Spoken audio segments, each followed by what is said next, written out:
Hello, greetings. I am a Viking, and today we're going to chat about for a few minutes about what I'm wearing around my neck. So if you're new to the channel, if you do not know who we are called Northworthy Sagas and Stories, and we are primarily a storytelling channel, but we also love Viking and medieval history. But in general, we love all history because history is such a great thing to talk about and chat, and we just love entertaining you guys with fun facts and humour in an entertaining and raw way. So as I said, I'm a Viking, as you can see. I'm wearing some Viking clothes today. I've got an arm guard because you never know. Did they have them? I think they did. Probably said that before. And I'm wearing some mail, but around my neck, as you can see, are some Viking pendants. And in this video I'm going to chat about these and the beads and what the pendants fundamentally mean and why I wear them.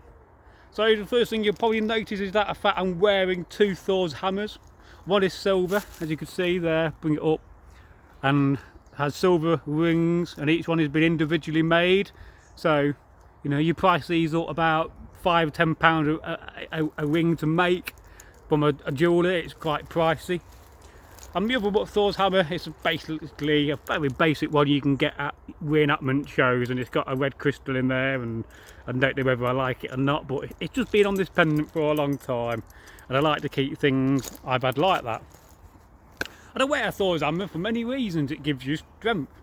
It gives you that essence of feeling strong, even if you don't believe in the old god or the new god or no gods. Just having the belief system from a pendant to make you feel stronger is a good thing, and it gives you courage as well, and it makes you want to battle on and not give up, which is very important within the modern world we live in. And of course you're wearing two, well I'm wearing two, but would a Viking in the Viking age actually wear two Viking pendants of a Thor's hammer? No, I forgot what I was going to say then. No. I think it'd be very rare. The average Viking would have probably not had a Thor's hammer, or if he had one, it would be one with probably one bead and two at the most, because beads are very expensive, and we'll talk about that in a little while.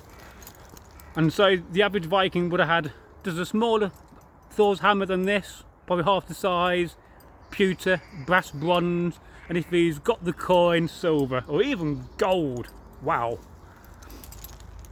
And of course you can also get them when they got garnets in and all sorts.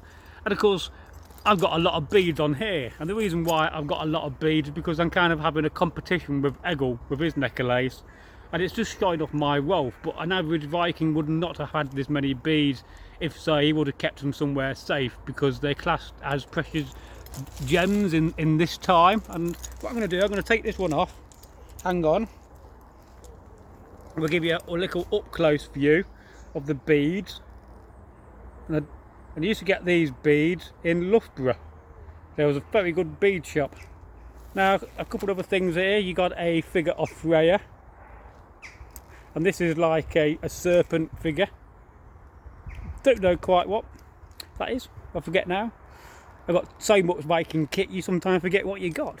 Then these two things are brachiotex, and that's a fascinating thing. It's like a brass stamped disc, and these go back to the Roman period, and they're like a throwback from that time. And there's one of just like Odin on his horse, and the other one is just another kind of an Odin-esque figure. Sometimes they have other gods and Thor and fighting scenes, and there's hundreds and hundreds of brachiotex being found. And they're basically, like I said, they're from the Roman period, so they're like medals or pendants or medallions, and they're just being found or being dug up or just being passed down, and they get converted into pendants. And of course people like that sort of a thing, so new ones got made as well and cast in the lost wax casting method, which is a whole another subject.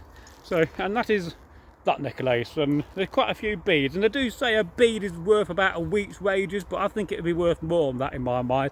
I think in the Viking times, if you go back to, let's say, the 9th century, I think a bead would be worth about a month's wages, to be fair, not a week. But what are your thoughts on that? How much do you think a bead would be worth? Because like I said, they are classed as precious stones. Now the other thing I'm wearing here If you could see, as I turn it around, there's a little piece of leather, and it's got a little bit of carving on it. You know, it's been embossed and worked when it's been wet, and it was being put in hot water, and they worked a design, and that's from the Book of Coals. And this was made by Cormac O'Neill from Ireland many years ago in the 1990s, and I've had that. It probably had different leather thongs over the years and different beads, but it's always stayed in good nick. And there I got 2 beads, and as you can see, I'm also wearing a silver one, and I'll take this one off and give you a closer look as well, because this is a very nice one. I wish I made it myself, as I adjust my hair. That's always the thing when you take your hat off as a Viking, you always got to adjust your hair, you know. Oh dear, but never mind, there you go. That's me putting a hat on as a bonus bit of video, and Viking hats are cool. So this one, let's have a look and hold it right for you. There you go, you can see that. Now that ring needs a bit of work on it just to put it back into shape a little bit. It's just got twisted over the years and misshaped, and there's got to be, you know, probably 50 to 100 links in that, and they're not flat links, they're kind of concave, because if you had flat links it'll be sharp. So when the person made it, he made a little die to kind of put a concave on the link before he might have kind of shaped them into a round and soldered them individually, which is a skill in itself. But and I like it. I'm going to cast a couple of these in the future, as I recently brought some casting sand just to have a go at a few things. You know, when I've got my fire going, I can heat up a bit of pewter. And I do love a Viking necklace, and like I said, it shows off your wealth. It says to people, yes, it says I'm a Viking. So the Vikings are very well known for having like a cross in the pouch, just in case they was going into Christian territory trading, or even an Islamic symbol necklace. And then when they're back in the pagan land and they're in their own community and people, they put the Thor's hammers back on. But it does represent me as a pagan. So if I was walking down the road or this path here, if I was walking down here one day and an Anglo-Saxon saw me wearing this, and he was an Anglo-Saxon Christian and didn't like Vikings, and he may want to have a go at me, you know. I'm sure Vikings and Saxons met. And it's a fascinating subject. Oh yes.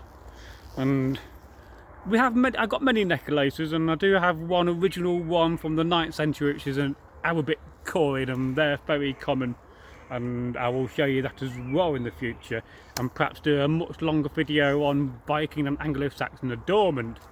I'm thinking about that at the moment. So I hope you found this video to be entertaining and to have some value. And if you can do 2 things to help the channel out, that is to share the video. That always does sorry, always does a great thing to share the video. Apologise for coughing. And number 2 is to give it a like. Oh yes, I've got a bit of a bug at the moment. I've had a bit of hay fever and I've been a bit chesty. So, oh yes. Goodbye, and thank you for watching.